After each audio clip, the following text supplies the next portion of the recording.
இலங்கை ஜனாதிபதி அனுரகுமார திசாநாயக்க கடந்த வெள்ளிக்கிழமை நாடாளுமன்றத்தில் ஆற்றிய உரையானது உலகளவில் பெரும் அதிர்வலைகளை ஏற்படுத்தியுள்ளது. ஈரான், இஸ்ரேல் மற்றும் அமெரிக்காவிற்கு இடையிலான போர் குறித்து இவர் ஒரு முக்கிய தகவலை தனது உரையில் வெளிப்படுத்தி இருப்பார். இதன் காரணமாகவே இந்த உரையானது உலகளவில் பெரும் அதிர்வலைகளை ஏற்படுத்தியுள்ளது. මේ ජාත්‍යන්තර මේ යුද්ධයේදී අපේ ප්‍රතිපත්තිය හැම විටම අපි මධ්‍යස්ථභාවය ආරක්ෂා කරනවා.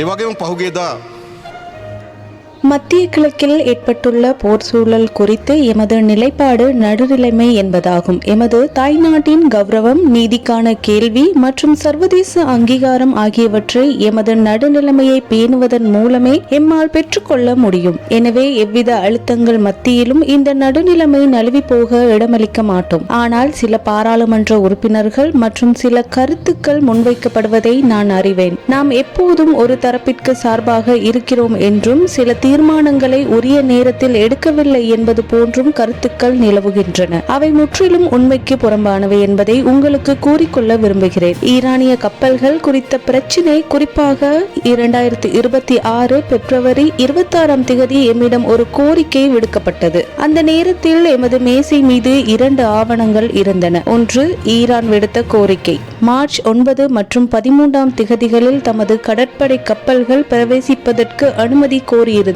மறுபுறம் ஐக்கிய அமெரிக்கா விடுத்த கோரிக்கை